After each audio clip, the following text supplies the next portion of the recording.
Alhamdulillahilladzi bi ni'matihi tatimmu shalihat. Asyhadu an la ilaha illallah wahdahu la syarikalah wa asyhadu anna Muhammadan abduhu wa rasuluh.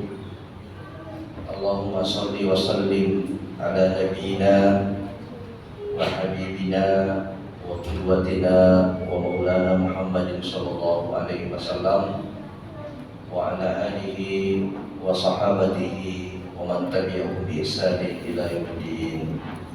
Amma ba'd.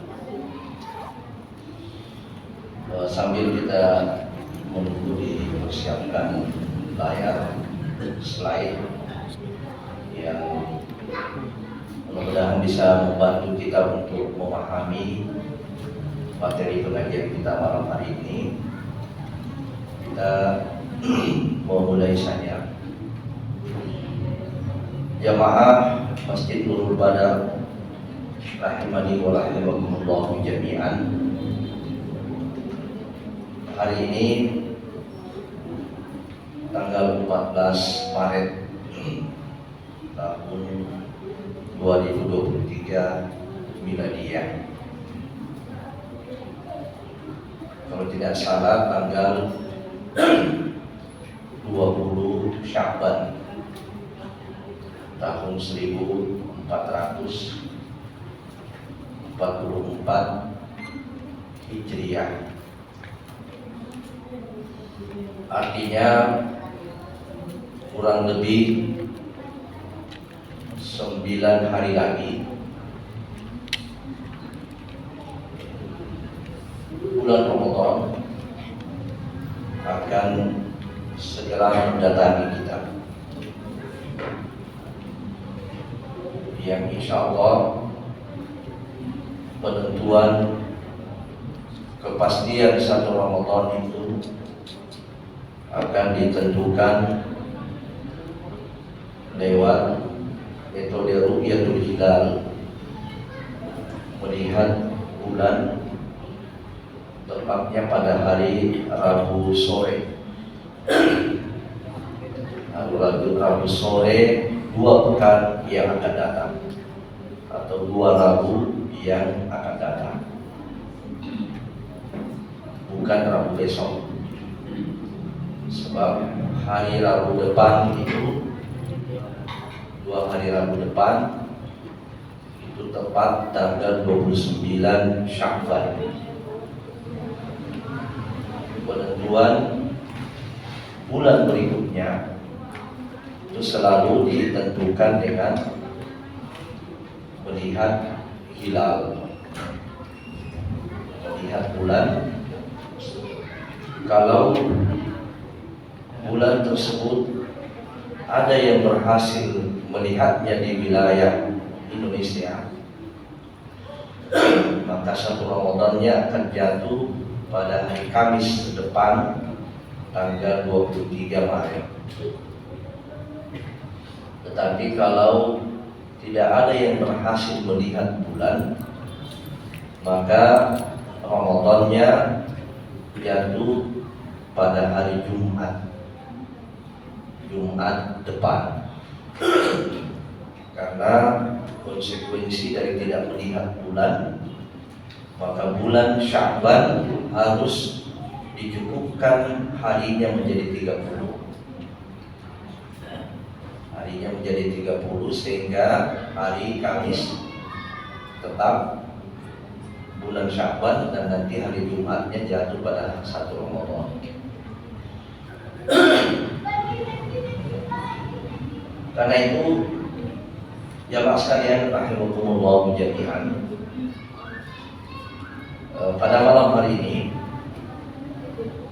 kita ingin berbicara untuk kesekian kalinya bagaimana kita mengecek kesiapan kita menyambut Ramadan ini. Kenapa? Kenapa demikian? Sebab Nabi SAW sudah mensinyalir di antara umatnya ini ada yang lalai, ada yang lalai mempersiapkan diri menyongsong datangnya bulan yang mulia ini. Beliau bersabda di dalam hadis riwayat Imam Ahmad, Abu Daud dan An-Nasa'i yang derajatnya adalah hadis sahih. Nabi SAW bersabda, "Dzaka syahrun yaqulun nasu anhu." Ada bulan yang manusia ini banyak lalai di dalam mempersiapkan diri. Apa itu? Baina Rajabin wa syahri Ramadan, yaitu bulan yang mengapit antara bulan Rajab dan bulan Ramadan. Bulan yang ada di tengah-tengah antara bulan Rajab dan bulan Sya'ban dan bulan Ramadan. Itulah bulan Sya'ban.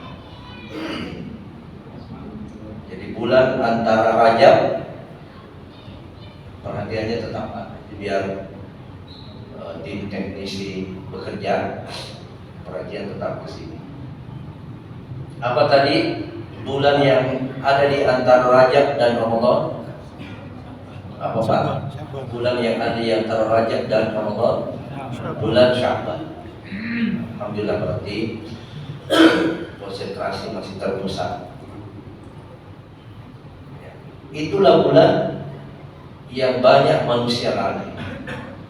Apa kelalaiannya? Kelalaiannya adalah mempersiapkan diri menyongsong bulan Ramadan. Jadi bulan Sya'ban itu adalah bulan mestinya Muslim itu warming up, melakukan persiapan di sini. Ya, malah justru yang terjadi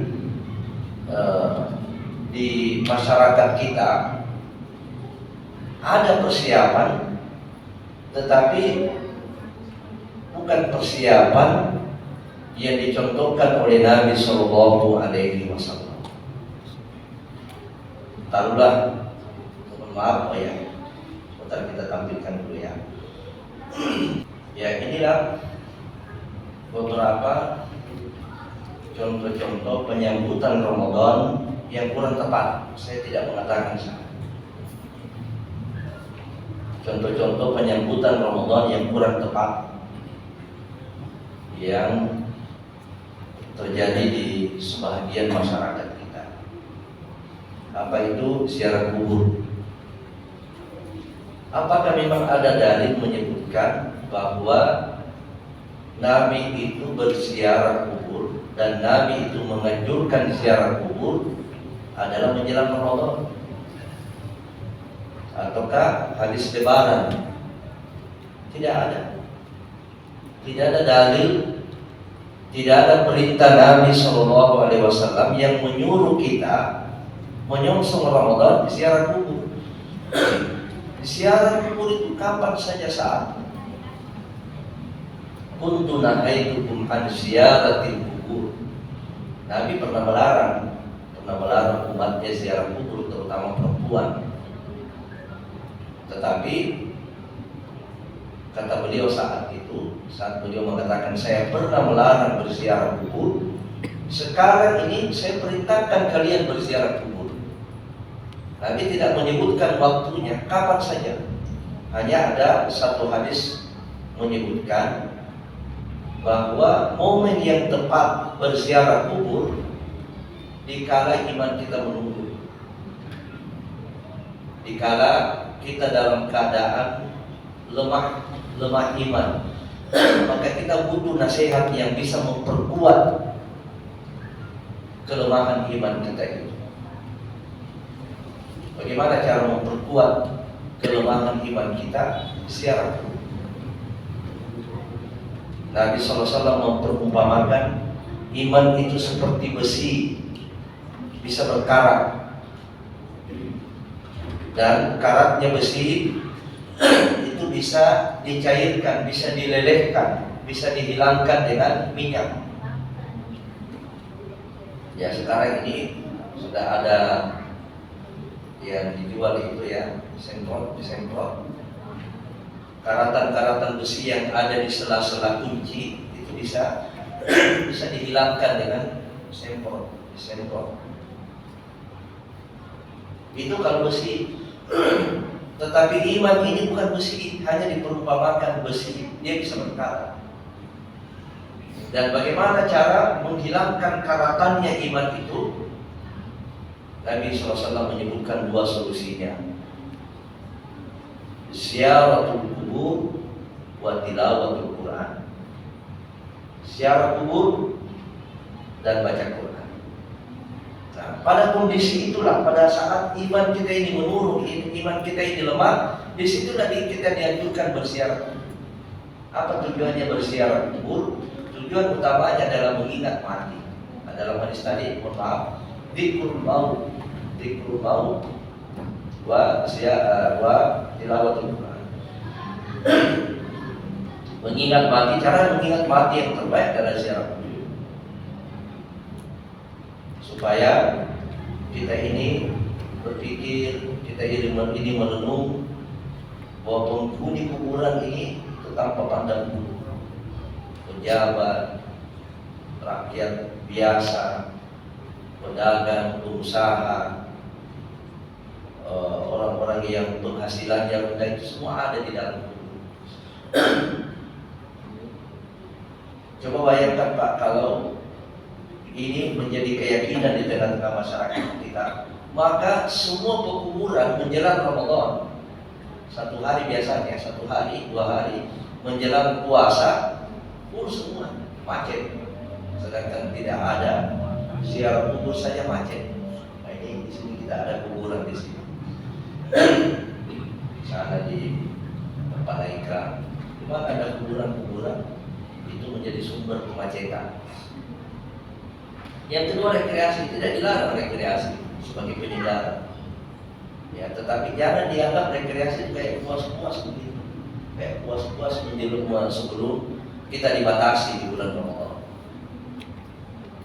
Demikian juga baca-baca, pakai telur, pakai apa, pakai pisang dan sebagainya.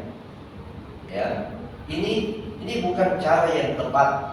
Sekali lagi saya tidak mengatakan saat ini bukan cara yang tepat menyongsong Ramadan, menyambut Ramadan.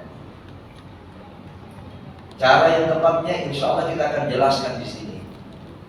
Ya, ada 4. Bagaimana cara yang tepat menyongsong Ramadan ini, ada 4 cara. Ada 4 persiapan kita menyambut Ramadan.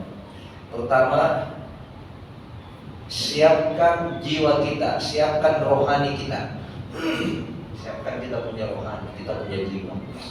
Jadi persiapan rohani. Yang kedua, siapkan fisik kita. Siapkan, memang kita punya fisik, kita punya tubuh ini. Yang ketiga adalah yang kedua tadi, siapkan ilmu, ya, siapkan ilmu kita. Sebab puasa Ramadan itu ada ilmunya, Ramadan itu ada ilmunya. Bertarawih yang afdal itu ada ilmunya, beriktikaf itu ada ilmunya. Bersahur itu ada ilmunya, berbuka itu ada ilmunya. Yang ketiga baru persiapan fisik. Dan yang keempat adalah mempersiapkan program amal. Sebab sayang sekali kalau bulan Ramadan ini berlalu begitu saja, amal kita sedikit. Amal kita sedikit, padahal bulan Ramadan adalah bulan kondusif beramal. Bulan yang paling mudah kita beramal. Salah satu indikatornya adalah kita tidak akan menemukan masjid penuh di luar bulan Ramadan kecuali hari Jumat. Ya, kecuali hari Jumat. Tapi coba lihat pada bulan Ramadan. Duhur, asar, maghrib, termasuk subuh. Apalagi kalau isya, salat isya, karena ada disambut nanti dengan salat tarawih. Itu full masjid. Di luar bulan Ramadan itu kita hanya temukan pada hari Jumat. Di bulan Ramadan, orang-orang kaya yang dermawan, yang tidak kikir, itu cari orang-orang yang bisa disedekah. Di luar bulan Ramadan sangat sulit kita menemukan orang-orang yang dermawan. Bahkan ada beberapa pintu pagar kantor, pintu pagar rumah ya ditulis di sini tidak menerima sedekah. Di sini tidak melayani sedekah. Itu menunjukkan begitu kikirnya orang di luar bulan Ramadan. Tapi di bulan Ramadan kita lihat bagaimana rezeki kita ini, masya Allah. Zakat kita, sedekah kita. Baik, jemaah sekalian yang sama berbahagia. Sebelum kita masuk pada pembahasan tentang jenis-jenis persiapan menyusul Ramadan ini, kita akan menjawab dulu satu pertanyaan: mengapa Ramadan itu harus disambut? Mengapa Ramadan harus disambut sedemikian rupa? Ramadan ini Pak, satu nama dari bulan Qamariyah, satu nama dari bulan Hijriyah, dari 12 bulan, sama bulan Miladiyah juga 12. Hanya yang membedakan kalau bulan Hijriyah, bulan Qamariyah itu jumlah harinya hanya 29 dan 30. Ya, ada 29 dan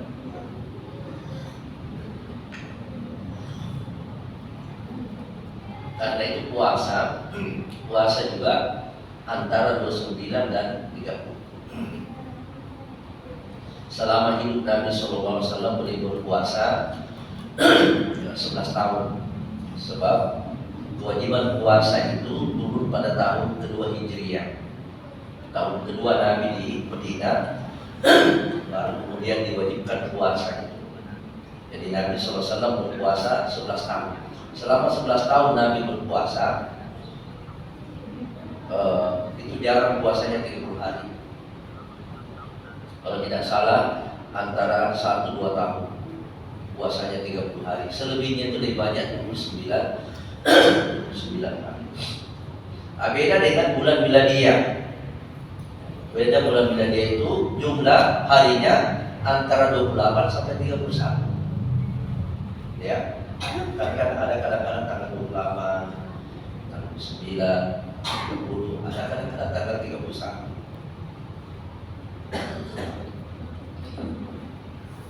Itulah sebabnya Pak. Karena seperti bulan Qamariyah, bulan Hijriyah itu cepat bergantinya. Karena dia antara 29 dengan 30. Sedangkan bulan Masehi, bulan Miladiyah itu lambat. Karena dia banyak bulan bilangan. Sehingga usia kita ini sebenarnya dalam perhitungan Miladiyah dan Hijriah itu beda Pak. Ya. Usia Masehi kita, usia Miladiyah kita itu lebih banyak, lebih sedikit, karena dia pertambahannya lambat. Sedangkan usia Hijriah kita itu lebih cepat. Nah, bagaimana cara menghitungnya? Cara menghitungnya itu per 100 tahun bulan Masehi, bulan Miladiyah itu bertambah 3 tahun. Bertambah 3 tahun bulan Hijriah. Usia Hijriah kita itu bertambah 3 tahun. Jadi kalau ada orang yang usianya 100 tahun, itu Masehinya. Tapi kalau Miladiyahnya, bulan Hijriahnya, dia sudah 103 tahun. Bisa paham Pak? Dari mana kita ambil itu? Dari mana kita ambil perhitungan itu? Dari surat Al-Kahfi. Surat Al-Kahfi nanti coba dilihat ayatnya 28, antara 28 29. 28 29 30. Wala bisu fi kahfihim Salasami'atin sinina wasdadu tis'a. Dan mereka pemuda-pemuda Al-Kahfi itu ditidurkan oleh Allah di gua 300 ditambah 3 tahun. Salasumiatin 300 tahun ditambah 3 tahun ditambah 9 tahun. Salasumiatin wasdadu tis'a. 300 tahun ditambah 9 tahun. Kenapa Allah tidak mengatakan ya tis'atun wa salasumia sana?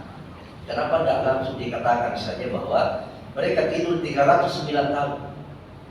Tidak, justru ayat itu mengatakan salasumiatin wasdadu 300 ditambah 9 tahun. Gitu ya.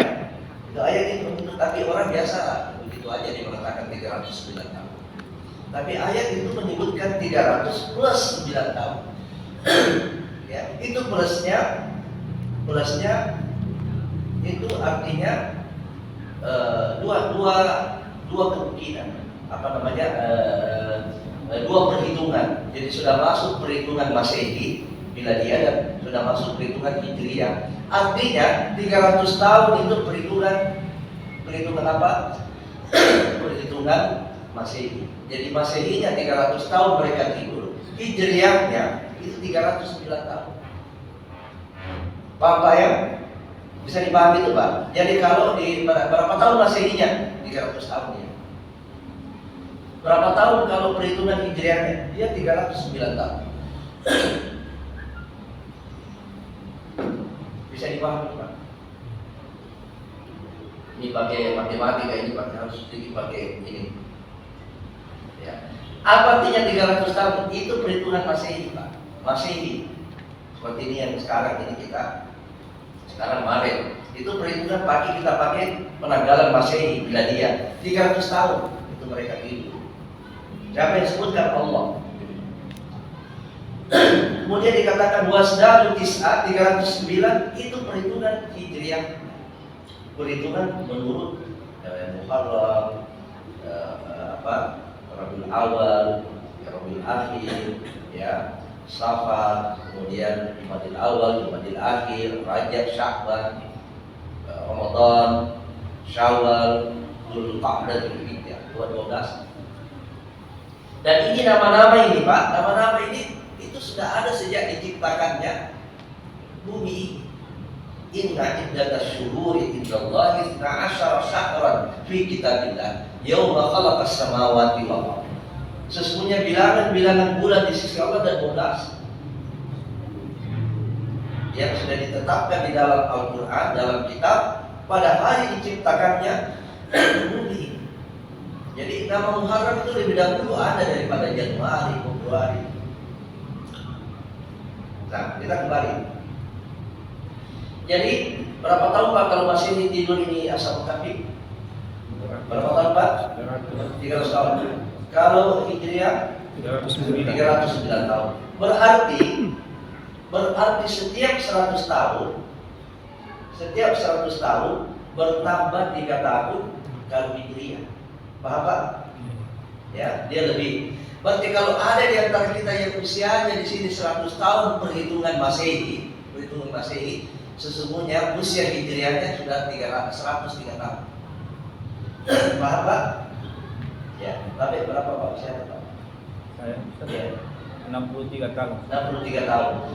63 tahun berarti Bapak usianya kalau Hijriah itu ditambah sekitar 2 tahun lah. Sudah 65 Bapak. Sudah 65 Bapak. Dari mana perhitungannya? Kalau 100 tahun bertambah 3 tahun berarti kalau 50 tahun berarti 1,5 tahun. Nah, kata Bapak ini bukan 50, sudah 60, ya kira-kira dianggap 2 tahun. Jadi kalau 63 sekarang sudah 65. Bapak usianya 65 menurut Hijriah Pak. Saya 59 tahun Masehi, ya. Nah, kalau Hijriah saya sudah 61. Paham semua ini Pak? Ya, nah ini bedanya. Nah, Ramadan ini kan satu di antara beberapa bulan. Kenapa dia dipilih? Kenapa dia harus disambut? Kenapa berbeda kita menyambut bulan yang lain? Satu, menyambut Ramadan karena bulan Ramadan itu bulan diwajibkannya kita puasa. Dan puasa itu bahagian daripada syiar Allah. Nah, ini yang disebut di dalam surat Al-Hajj ayat 32. Wa may yu'azzim sya'airallah fa innaha min taqwal qulub. Siapa yang mengagungkan syiar-syiar Allah, maka itu adalah bagian daripada takwanya hati. Itu bagian daripada keimanan. Apa syiar Allah? Ramadan. Ya, itu syiar. Makanya sebenarnya Ramadan itu dianjurkan kita ini sama-sama satu Ramadannya, sama-sama satu Syawalnya, sama-sama awal puasanya, sama-sama lebarannya. Tapi itulah yang terjadi kita di Indonesia. Misalnya kalau kita pelajari hadis-hadis yang punya otoritas menyamakan itu sebenarnya adalah ulil amri. Siapa yang merupakan penguasa daripada kaum muslimin pada waktu itu. Sebab ini Ramadan dan ini Lebaran, itu ibadah jamaahiyah Pak, ibadah kebersamaan. Kalau dia bersama bisa jadi syiar, tapi kalau selalu berbeda itu sulit jadi syiar. Ya. Nah, jadi siapa yang mengagungkan Ramadan, maka dia adalah bagian daripada ketakwaan hati, keimanan. Itu kita agungkan, berarti kita sambut. Yang kedua, Ramadan memang bulan yang mulia. Beda dengan bulan-bulan yang lain. Apa di antara kemuliaan Ramadan? Dipilih untuk diwajibkan berpuasa.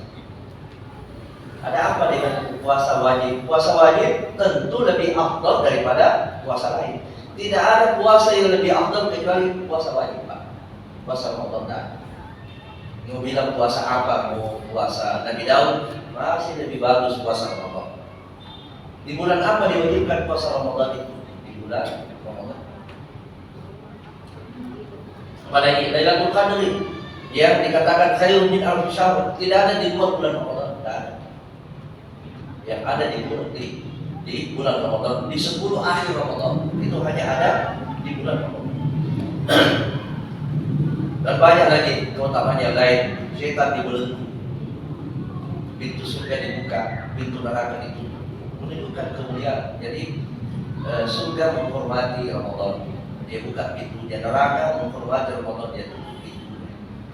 Makanya saya rasa heran kalau ada warung dia buka pintunya di bulan Ramadan. Neraka saja dia tutup pintunya. Ini ada warung dia buka pintu. Berarti neraka lebih beradab kepada Ramadan daripada dia membuka pintunya pada bulan Ramadan. Yang mestinya di siang hari di bulan Ramadan itu warung tutup. Sebab neraka saja tutup. Ya, ini. Kemudian setan dibelenggu, setan dirantai. Apa artinya setan dirantai? Salah satu maknanya adalah dilemahkan kekuatannya. Itulah yang menyebabkan kita mudah melakukan amal karena tangannya dibelenggu. Orang-orang yang dirantai tangannya itu kayak Sampo kemarin itu kan, dirantai tangannya. Ya, nah itu jadi lemah. Ya. Bukan dilumpuhkan, karena banyak juga ada juga orang yang berbuat jahat di bulan Ramadan karena memang tangannya setan tidak dilumpuhkan, hanya dilemahkan, diborgol dia punya tangan. Dan banyak lagi utamanya. Boleh jadi Ramadan ini adalah Ramadan terakhir, Pak. Tahun ini boleh jadi tahun ini kalau kita bertemu, kalau Allah mempertemukan kita, boleh jadi itu adalah Ramadan terakhir. Bagi seorang Muslim, dia selalu berusaha untuk husnul khatimah. Apa artinya husnul khatimah? Akhir hidupnya itu yang terbaik. Salatnya salat yang paling baik, ngajinya ngaji yang paling baik, puasanya terakhir, puasanya yang paling baik. Ya, boleh jadi Ramadan ini Ramadan terakhir bagi kita. Kalau Allah mentakdirkan kita masih bertemu Ramadan. Dan jiwa kita ini butuh servis, ibarat mesin. Ya, kalau tidak pernah diservis Pak, kadang-kadang mogok. Itu menyebabkan kadang-kadang kita ini susah menerima nasihat. Kenapa? Karena hati kita ini tidak pernah dirawat, tidak pernah diservis. Ramadan ini adalah bulan kondusif kita merawat kita punya hati. Baik, bagaimana persiapan menyongsong Ramadan? Satu, siapkan jiwa. Kenapa jiwa? Kenapa rohani? Kenapa hati? Sebab inilah yang Ramadan, amalia Ramadan ini itu lebih banyak adalah makanan hati. Dia lebih banyak direspon oleh hati kita. Ya, bahkan hikmahnya gini ya. Kalau kita ini kan tersusun atas rohani dan jasad. Kalau jadi ini yang menarik. Kalau dikenyangkan kita punya perut, yang lapar itu adalah hati, jiwa. Begitu Pak. Jadi orang yang selalu memperhatikan kekenyangan perutnya saja, fisiknya saja, itu biasanya rohaninya kropos. Sebaliknya, kalau rohani dikenyangkan, ya, kalau perut dikenyangkan, itu rohani, perut dikosongkan. Kalau perut dikosongkan, itu rohani makin kenyang. Itu tujuannya Pak. Ya, kalau perut kita ini dikosongkan, rohani jadi kenyang. Dia larinya ke rohani kita, ke jiwa kita. Makanya ketenangan itu kita rasakan pada bulan Ramadan. Kenikmatan itu kita rasakan pada bulan Ramadan. Kenapa? Karena kita mengenyangkan rohani kita. Ya, sehingga persiapan jiwa, apa persiapan jiwa itu Pak? Pertama, perbanyak doa bertemu dengan Ramadan. Sebab belum tentu 9 hari ke depan kita bertemu. Ya, perbanyak apa doanya Pak? Ini yang terakhir. Allahumma baligh di Ramadan, itu yang paling singkat. Ada yang panjang di atas itu. Mari kita baca bersama. Allahumma balighni Ramadan. Allahumma balighni Ramadan. Ya Allah, pertemukan aku dengan Ramadan. Ya. Ini bisa dibaca di waktu sujud. Karena bahasa Arab bisa dibaca di waktu sujud. Termasuk waktu tadi. Dan bukan ya. Ya.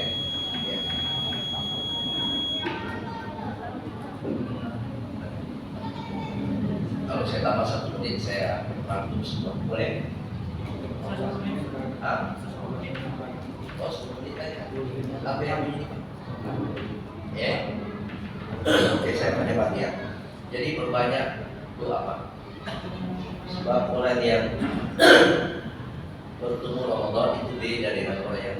Jadi ada kisah begitu, saya percepat kisahnya. Ada 2 orang yang sama masuk Islam, bersama masuk Islam. Kemudian Allah mentakdirkan salah satu di antaranya lebih dahulu meninggal. Meninggalnya masya Allah mati syahid. Dan dia lagi beribadah. Yang satunya lagi 1 tahun baru dia meninggal. 1 tahun baru dia meninggal. Dia tidak meninggal, tidak mati syahid. Meninggalnya tidak mati syahid. Ibadahnya juga biasa-biasa saja, santai. Kemudian Tolha bin Ubaidillah itu memimpikan 2 orang ini ngantri menunggu di depan pintu surga. Menunggu di depan pintu surga. Lalu keluarlah penjaga pintu surga itu, lalu mempersilahkan salah satunya. Siapa yang dipersilahkan lebih dahulu untuk masuk surga? Oh, ternyata yang belakang meninggal Pak. Itu lebih dahulu dipersilahkan masuk surga. Bukan yang lebih dahulu meninggal mati syahid. Yang banyak ibadah, yang rajin beribadah. Lalu mimpinya ini diceritakan oleh Tolha ke sahabat. Sahabat heran, bagaimana bisa? Jangan-jangan terbalik. Hanya terbalik kok punya mimpi. Karena dia yakin, Tolha yakin, maka dia menyampaikan kepada Nabi. Nabi berkata, kenapa heran? Kenapa heran? Bukankah ini yang belakangan kan jaraknya meninggal 1 tahun? Betul, betul ya Rasulullah. Dan yang belakangan meninggal ini bertemu dengan Ramadan, dia puasa, dia sholat, melakukan berbagai amalan-amalan, walaupun itu amalan-amalan wajib saja. Iya ya Rasulullah. Kenapa heran? Itulah yang membedakan dia. Apa yang membedakan? Umurnya. Umurnya yang membedakan, ditambah dia bertemu dengan Ramadan dan dia puasa, dia sholat.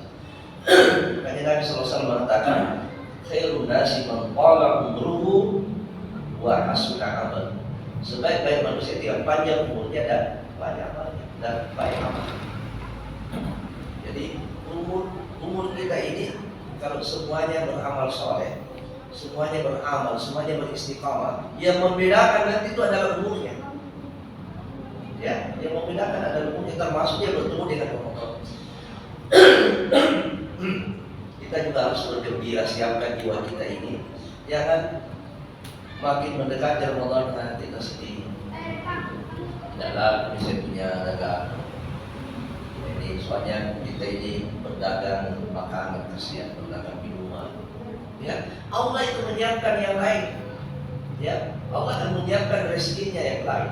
Allah tidak akan mengurangi rezekinya dengan datang Ramadan. Setiap orang itu sudah ada jatah rezekinya, dan Allah tidak akan menjadikan dia mati, tidak akan meninggal orang itu sampai semua rezekinya dikasih.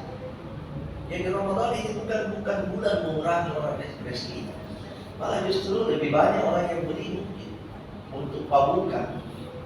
Ya, sebab konsumsi di bulan Ramadan itu biasanya meningkat. Ya, biasanya coba begitu biaya di bulan Ramadan itu biasanya lebih meningkat dibandingkan dengan di bulan Ramadan. Jadi jangan kita sedih, yang sedih itu hanya setan. Ya, kenapa? Karena di borgol bila kita rantai tidak bebas lagi ini mempengaruhi orang beriman supaya tidak salah berjamaah, supaya tidak taksir, supaya tidak ini. Ya, soalnya kenapa kita punya tangan sudah di borgol, bergembira dengan datangnya bulan Ramadan. Apalagi Pak, untuk mempersiapkan jiwa kita ini sehingga khusyuk dalam bulan Ramadan, selesaikan memang itu belanja. Ya biasanya menyibukkan kita di 10 hari terakhir, karena baru keluar THR-nya. Ya, nah, kabar gembira Pak, THR tahun ini tidak terlambat. Kenapa? Karena lebarannya kira-kira tanggal 23-24. Jadi sudah dibayar memang di awal, gitu kan? Yang biasa terlambat itu kalau lebarannya itu tanggal awal bulan, ya, atau akhir bulan. Ini dikasih memang di awal Pak. Nah kalau ada kita ini yang punya usaha, kasih memang kasih THR di awal, supaya jangan nanti menjelang lebaran baru dikasih. Itulah yang menyebabkan dia tinggalkan taruh itu. Itu yang menyebabkan tinggalkan masjid. Padahal masjidnya di 10 terakhir kita makin kencang kita di masjid. Nah, di sini kan ada qiyamul lail, makin kencang kita. Tapi bagaimana kita mau mungkin kencang taruh qiyamul lail kalau kita disebutkan cari baju baru, cari tas jemaah itu, ya sana sini baru cari baju barunya ada. Kenapa? THR-nya baru keluar Ustaz. Nah itu Pak, jadi kalau ada yang ini Pak, kalau dikasih memang THR sebelum lebaran dikasih memang, ya kalau bisa sebelum Ramadan dikasih memang. Jadi yang terbaik adalah siapkan memang sebelum masuk Ramadan. Masuk Ramadan konsentrasi ibadah. Sucikan hati, taubat dan perbaiki silaturahim. Kenapa Pak harus taubat kita ini dengan Allah, ya, dengan manusia? Sebab kita ini ibarat mau lari kencang. Ramadan ini kita mau lari kencang ibadah, ya, kita mau lari kencang. Sholat berjamaah, lari kencang, tadarus. Ya kalau ada yang bisa dapat tahmid 3 kali khatam dalam 1 bulan itu, kita harus lari kencang. Ya, paling minimal 1 juz 10 lembar per hari itu Al-Quran. Ya, nah, kita mau lari kencang. Nah yang menyebabkan kita berat lari kencang itu dosa Pak, dosa. Makanya ya ayyuhalladzina amanu tubu ilallahi taubatan nasuha. Termasuk dosa-dosa kita dengan sesama, dengan ibu, dengan bapak, dengan kedua orang tua, dengan tetangga. Boleh kita saling memaafkan. Yang kedua, sambut Ramadan dengan persiapan ilmu. Sebab syarat diterimanya amal itu ilmu, Pak. Nabi SAW, para ulama menyebutkan bahwa syarat diterimanya itu kedua ikhlas, ikhlas. Yang kedua al-mutaba'ah. Al-mutaba'ah itu yang dimaksud adalah sesuainya amal itu dengan ilmu. Puasanya ada ilmunya, tidak boleh dikarang-karang.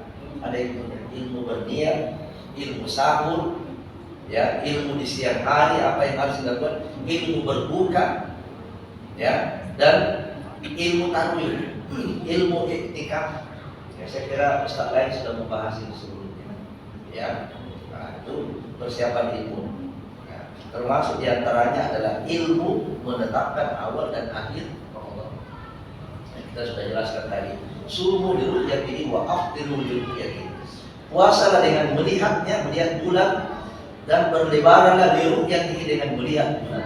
Fa in gummi alaikum syahr, apabila awal menutupi bulan, fa uddu salasin, cukupkan bulan itu menjadi 30. Ini yang saya jelaskan tadi. Ini metode bulan Ramadan. Kita pelajari fikih puasa, fikih Ramadan, ya. Banyak buku-buku sekarang ini bahkan ada yang dalam bentuk PDF, itu bisa kita kasih. Nanti boleh di Ustaz Suparman bisa saya kirim, nanti kirim di grupnya ini guru badan. Ya. Banyak ini ya, kalau ada yang kita bilang. Hal fisik Pak, fisik kita ini jaga kesehatan kita sekarang. Ya, jaga sebab ini juga fisik nanti berperan menyongsong Ramadan. Caranya bagaimana? Olahraga, walaupun jalan. Jadi tidak usah selalu Pak, selalu naik motor terus. Kaki-kaki kita itu dihitung, satu derajat diangkat, dihapuskan satu kesalahan. Biar berjalan 1 kilo.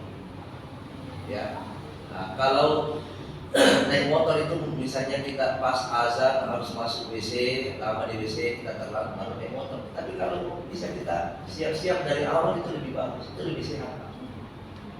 Jalan, pulang boleh berkelompok-kelompok jalan, berkelompok-kelompok di bapak. Biasa itu ada rombongan jalan, joggingnya keliling. Kalau di rumah saya itu dia keliling itu rumah. Itu untuk kesehatan kita, ya. Kemudian hati-hati juga dengan makanan, berbagai makanan selalu enak-enak terus enak-enak. Nanti ada masanya kita sudah tidak bisa menikmati yang enak. Sudah enak-enak terus, ya. Itu makanan. Ya. Sumber penyakit itu dari dari kurang olahraga dan makanan yang tidak terkontrol. Perbanyak beramal di bulan Syawal ini, mulai latihan puasa, latihan kita sholat tengah malam, latihan baca Quran, latihan bersedekah, ya, supaya menjadi pemanasan. Lalu kemudian yang terakhir Pak, persiapkan menyambut Ramadan ini, buat program amal Pak, buat program amal. Program amal ini kalau menurut arahan manajemen dicatat, kemudian ada targetnya. Kemudian terukur itu disesuaikan kemampuan. Contohnya Al-Quran Pak. Al-Quran saya ambil contoh di sini di bawah. Kita khatam Al-Quran. Nah, kalau selama ini 1 kali, kita pikir-pikir insya Allah saya bisa 2 kali. Kita target 2 kali. Ya, bagaimana caranya kedua kali? Berarti setiap waktu sholat kita harus menyelesaikan 4 lembar. Kalau hanya 1 kali, 2 lembar setiap waktu sholat. Tapi kalau kita mau 2 kali khatam, setiap waktu sholat minimal 4 lembar. 4 lembar. Ini yang lain ya. Tadabbur Al-Quran. Kemudian sholat imam secara berjamaah di masjid. Orang yang bisa sholat berjamaah di masjid 30 hari selalu mendapati takbiratul ihramnya imam. Ditambah 10 hari di luar bulan Ramadan cukup jadi 40 hari. Makanya dijamin tidak akan disentuh api neraka. Orang yang bisa melakukan salat berjamaah 40 hari berturut-turut dan dapat takbiratul ihramnya imam. Ya, mulai di bulan Ramadan. Salat sunnah rawatib yang dibangun, disiapkan rumah baginya. 12 rakaat salat sunnah. 2 sebelum subuh, 4 sebelum duhur, 2 sesudah duhur, 2 sesudah maghrib, 2 sudah isya. Ya, kalau di bulan Ramadan malah bisa lebih dari itu. Mungkin ada yang bertanya, bagaimana itu Ustaz? Kan sudah lebih 12, yang lainnya jadi perabot. Ya, yang lainnya jadi perabot. Yang 12 ini jadi lupa. Zikir pada subuh, salat syuruk yang biasa kita lakukan di sini yang nilainya sama dengan haji dan umrah. Salat duha di waktu afdal boleh ditambah lagi syuruk kita dengan melaksanakan salat duha lagi menjelang duhur kira-kira setengah 12. Apalagi berupaya menamatkan satu buku, berupaya melipat gandakan puasa dengan memberi buka puasa. Jadi ada orang yang baru di hari pertama puasa sudah puasanya nilainya 30, sudah 1 bulan. Kenapa? Karena di hari pertama dia memberi buka puasa 30 orang berbuka puasa dengan sedekah. Ya, sudah 31 dia punya puasa dengan puasanya sendiri. Karena memberi buka puasa itu melipat gandakan puasa kita, pahala puasa kita. Perbanyak sedekah. Sudah mulai kita siapkan uang-uang untuk apa? Kita siapkan untuk tahun ini Ramadan saya siapkan ini untuk saya memberi. Zakat sudah mulai dihitung. Berupaya beriktikaf di masjid, dan yang terakhir adalah kalau kita memungkinkan umrah Ramadan, sebab umrah Ramadan itu nilainya sama dengan haji. Saya kira demikian Pak. Ini nanti doanya kalau malam Ramadan. Allahumma ahillahu alaina bil amni wal iman was salamati wal islam wat taufiqi lima yuhibbu rabbuna wa yarda. Rabbuna wa rabbullah. Ini dibaca ketika sudah diputuskan ini Ramadan. Kita baca yang intinya adalah bagaimana kita tetap dalam keamanan, keimanan, keselamatan, keislaman, dan Allah memberikan kita taufik, kemudahan untuk melakukan amal-amal yang diridhoi oleh Allah Subhanahu wa taala di bulan Ramadan. Allahumma baligh Ramadan, Allahumma baligh Ramadan. Ya Allah, pertemukan kita semua dengan bulan Ramadan. Amin ya rabbal alamin. Wassalamualaikum warahmatullahi wabarakatuh.